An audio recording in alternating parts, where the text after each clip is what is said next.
L'affaire dite Benalla n'a pas encore été complètement élucidée. Il reste beaucoup de questions pour comprendre, par exemple, qui a autorisé le désormais ex-conseiller d'Emmanuel Macron à assister la police dans sa mission musclée du 1er mai, qui l'a couvert et s'il y a vraiment eu dysfonctionnement d'institutions aussi essentielles que l'Élysée, le ministère de l'Intérieur ou la préfecture de police. Alors il y a d'un côté l'affaire Benalla dont la justice s'est saisie et de l'autre ce qu'elle nous dit, cette histoire-là et les réactions qu'elle a suscitées, ce qu'elle nous dit sur l'État, l'exercice du pouvoir ou encore la violence légitime, théorie chère à Max Weber.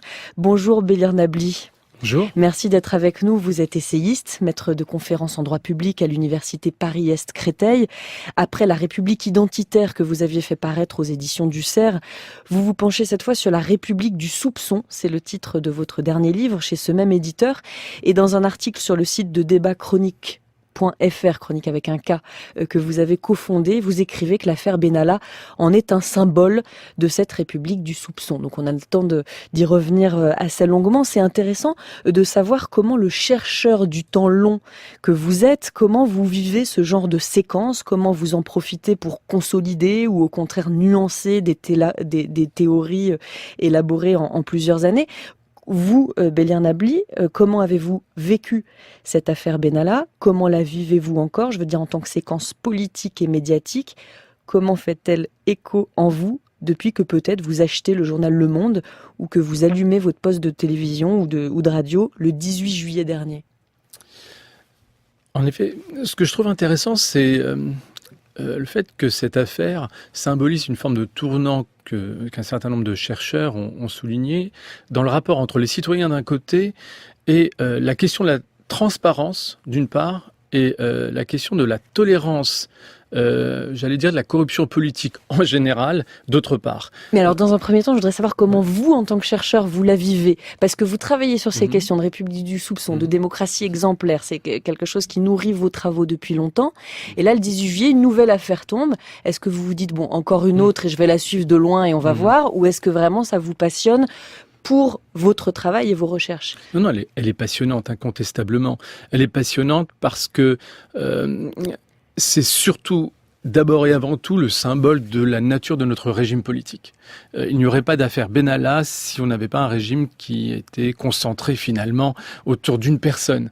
Ce qu'on appelle le régime présidentialiste qui symbolise précisément la Ve République et qu'on qualifie parfois aussi de monarchie républicaine pour une forme d'oxymore pour souligner cette tension entre d'un côté le modèle républicain hérité de la révolution de 1789 et de l'autre finalement un héritage monarchique avec lequel on n'a pas coupé le cordon ombilical fondamentalement. Et cette tension-là, elle est vécue à travers différentes affaires, mais là, elle prend une proportion particulière parce qu'elle vient s'entrechoquer avec une autre thématique qui monte en puissance. Alors, on n'en était pas totalement convaincu encore de cette affirmation de la thématique de la transparence. C'est une hypothèse chez les chercheurs. Un certain nombre de signes existent maintenant, notamment des signes formels, des lois sur la moralisation de la vie politique notamment. Mais c'est une hypothèse qui reste à vérifier. Et cette affaire vient précisément vérifier cette tendance-là, notamment dans l'attente, l'exigence de transparence relativement nouvelle dans l'esprit de nos concitoyens. Et donc, elle fera date, cette affaire, notamment sur ce point particulier. Alors, prenons les choses dans l'ordre. L'affaire Benalla, c'est une conjugaison de plusieurs choses, dites-vous. D'abord, une logique hyper présidentialiste de l'exercice du pouvoir. En l'occurrence, le Parlement a, au départ, du moins bien fonctionné. Une commission d'enquête parlementaire s'est immédiatement constituée. Bon, elle a éclaté en vol. L'opposition est partie. C'était inévitable? Eh bien, si je puis me permettre, c'est précisément parce que le Parlement a été absent au début de l'affaire que celle-ci symbolise le caractère hyper centralisé du pouvoir, ce qu'on appelle l'hyper-présidentialisme. Je m'explique, il n'y aurait pas d'affaire Benalla s'il n'y avait pas eu un contre-pouvoir incarné en l'espèce par Le Monde et le fait qu'il ait révélé cette affaire. Oui, ce ne sont pas les députés qui l'ont révélé, qui ont dit on voit fréquenter, par exemple, Alexandre Benalla avait une carte qui lui ouvrait la porte de l'hémicycle, personne ne l'a jamais vu, personne ne s'en est surpris et personne ne l'a sorti cette affaire avant le journal Le Monde. Exactement. A priori, ce ne sont pas des acteurs institutionnels ou des contre-pouvoirs institutionnels qui ont pu actionner et révéler cette affaire. C'est un élément, un organe extra-institutionnel hors du jeu institutionnel de la Ve République qui a permis finalement que cette affaire puisse être débattue publiquement. Et donc, à contrario, ça signifie bien que le jeu de nos institutions ne permette pas finalement non seulement de révéler, mais d'échapper à ce type de scandale. Tout particulièrement, qu'il a fallu finalement l'intervention d'un contre-pouvoir médiatique qui est inhérent à toute démocratie libérale naturellement, mais il a fallu cette intervention-là pour que, dans un second temps, des contre-pouvoirs institutionnels, les commissions d'enquête parlementaires en particulier, le Sénat également aujourd'hui qui révèle d'une certaine manière tout son intérêt, puisque on a bien vu que la commission parlementaire de l'Assemblée nationale a été rattrapée par la logique présidentialiste, ou si vous préférez par la logique de la discipline majoritaire qui, in fine, a abouti à sa neutralisation, alors que précisément comme au Sénat, le président de la République ne dispose pas d'une majorité, eh bien le Sénat a pu aller, au jour d'aujourd'hui, en tous les cas, peut aller jusqu'au bout de sa démarche d'enquête parlementaire. Donc vous avez l'air de dire que le Parlement a quand même été assez effacé jusqu'à présent, alors qu'Emmanuel Macron, lui, parle de coalition baroque des oppositions à qui il a reproché de se substituer à la justice et de devenir un tribunal populaire. Les remarques qu'Emmanuel Macron a formulées à l'encontre du Parlement quand il a décidé de sortir son silence, c'est-à-dire 6 jours après que l'affaire ne soit révélée, ces mots sont assez révélateurs de ce qu'il pense ou pas du fonctionnement parlementaire, des institutions de la Ve République. J'ai l'impression qu'ils sont révélateurs d'abord d'un déficit sur cette capacité, cette culture du contre-pouvoir. Il a du mal à accepter à la fois le contre-pouvoir médiatique, il a attaqué, rappelons-le quand même, la presse de manière assez frontale et directe, et en même temps l'opposition parlementaire. Donc il y a un problème quant à son rapport à tout ce qui peut incarner à un moment donné une opposition, un contre-pouvoir fondamentalement. Donc là, a priori, il y a effectivement quelque chose qui pourrait nous poursuivre tout au long du quinquennat, à savoir finalement cette tension d'un pouvoir fort institutionnellement et politiquement face à toute contestation.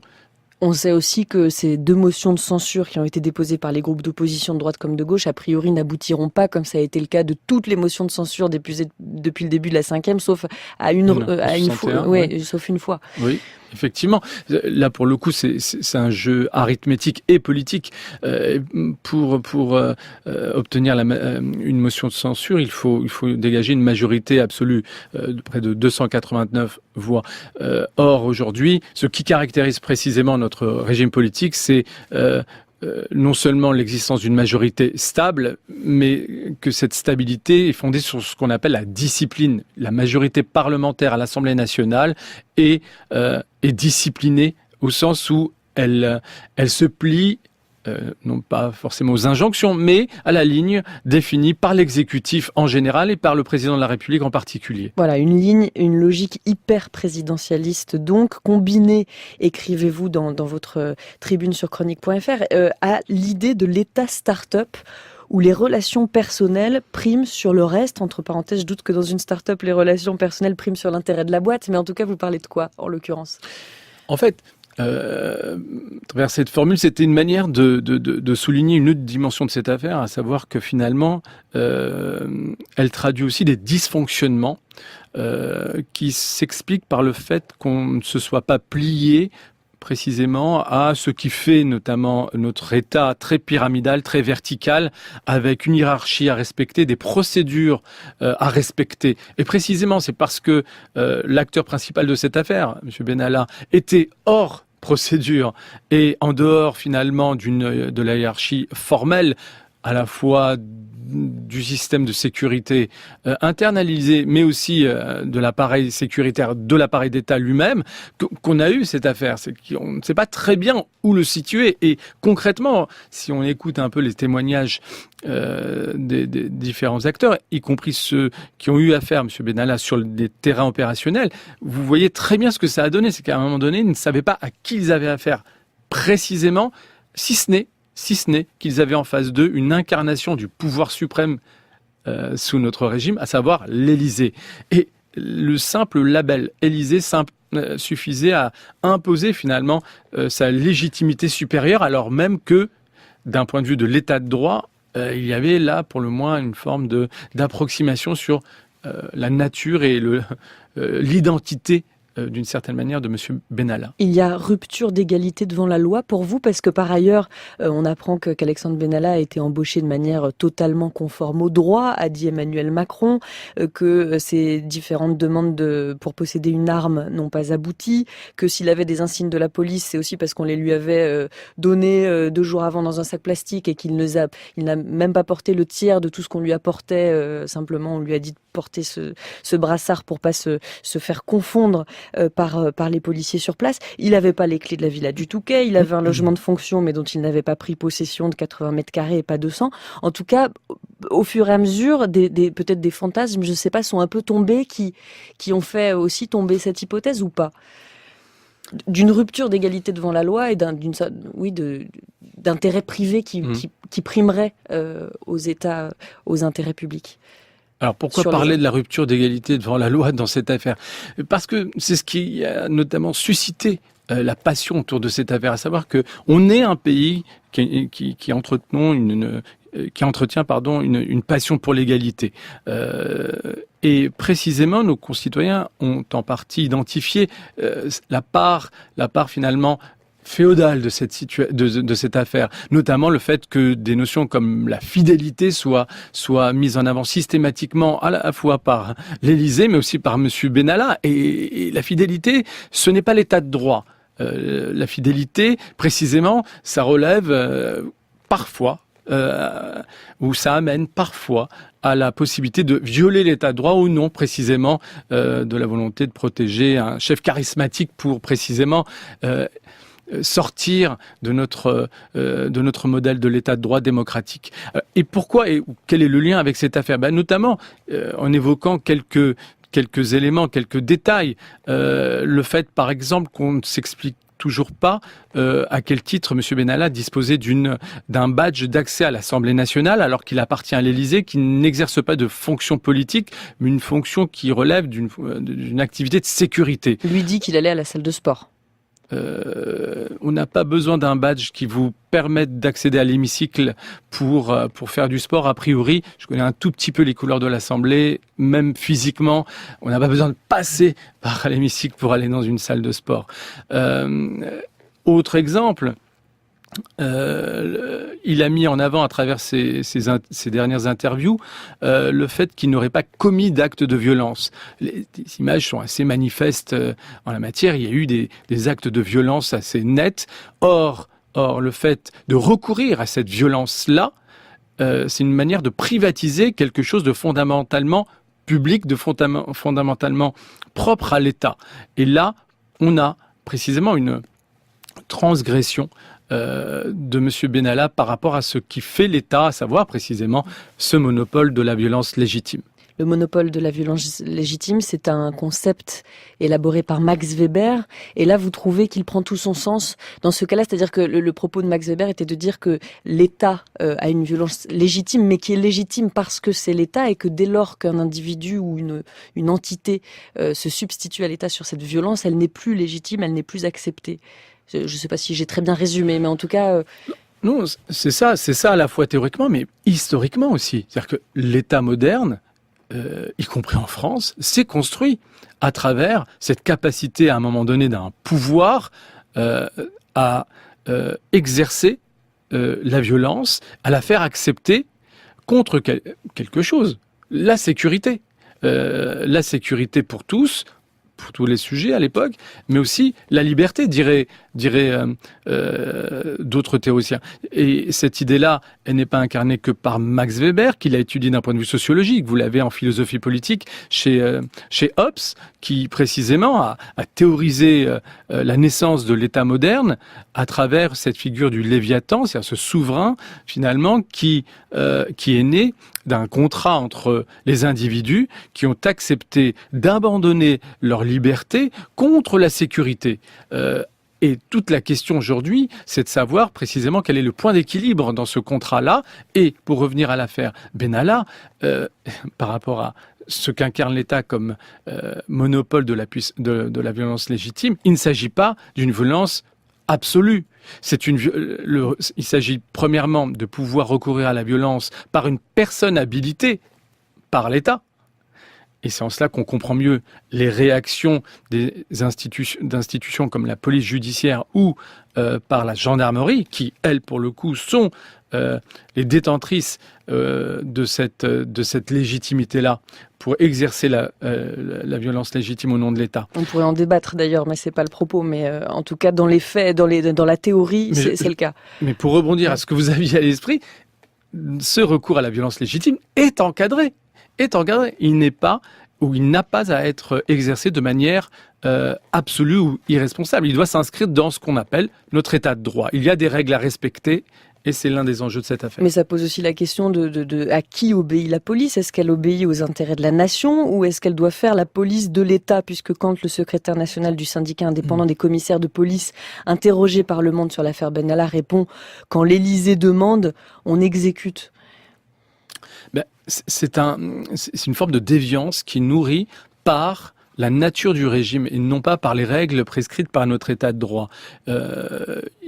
C'est parce que précisément les agents de l'État, y compris les agents de l'appareil de sécurité, ont intégré la culture de la Ve République, à savoir que le pouvoir suprême est concentré dans les mains d'un homme et que ce pouvoir suprême est concentré à l'Élysée, que symboliquement, il y a une intégration culturelle, même dans la culture administrative, que tout ce qui vient de l'Élysée est légitime. Mais d'ailleurs, Alexandre Benalla lui-même parle de phénomène de cour dans les différents entretiens qu'il a donnés. Quand Le Monde lui dit « Vous avez 25 ans et vous vous retrouvez à donner des ordres à des policiers expérimentés », il répond « Tout à l'Élysée est basé sur ce qu'on peut vous prêter de proximité avec le chef de l'État, donc dans la police aussi ». C'est encore une fois le problème. C'est finalement la dimension symbolique, la question de la représentation du pouvoir qui prend le dessus sur les règles et les procédures à respecter dans un État démocratique digne de ce nom. Voilà, et d'ailleurs 3 hauts gradés de la police ont été mis en examen car suspectés d'avoir contacté Alexandre Benalla le jour des révélations du Monde, le 18 juillet, pour lui transmettre les images de vidéosurveillance et donc, on peut se poser la question, préparer peut-être sa défense. Bélier Nabli, il y a aussi tout ce qu'on ne sait pas ou tout ce qu'on a mis beaucoup de temps à apprendre, ce silence de l'Élysée pendant 1, 2, 3, finalement 6 jours. Est-ce qu'il vous a surpris, sachant que vous écrivez dans votre livre, vous décrivez vous-même ce réflexe qui consiste habituellement à surréagir au scandale prestement et mécaniquement par des lois animées par des discours moralisateurs. Donc peut-être que vous estimez qu'il s'est donné le temps de la réflexion et que c'était peut-être pas plus mal, ou pas? Alors, de la réflexion, je ne sais pas. De la définition d'une stratégie de communication, j'en suis à peu près persuadé. Et quel mot on va employer? C'est ça. Et c'est de bon aloi que le pouvoir essaie de s'extirper de la tyrannie de l'urgence médiatique en particulier.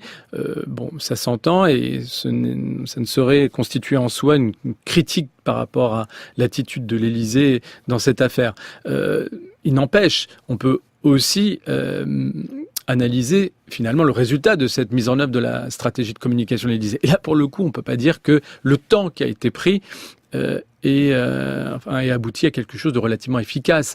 Il y a eu quand même des couacs dans la communication de l'Élysée, des contradictions manifestes, y compris entre les déclarations du porte-parole de l'Élysée, M.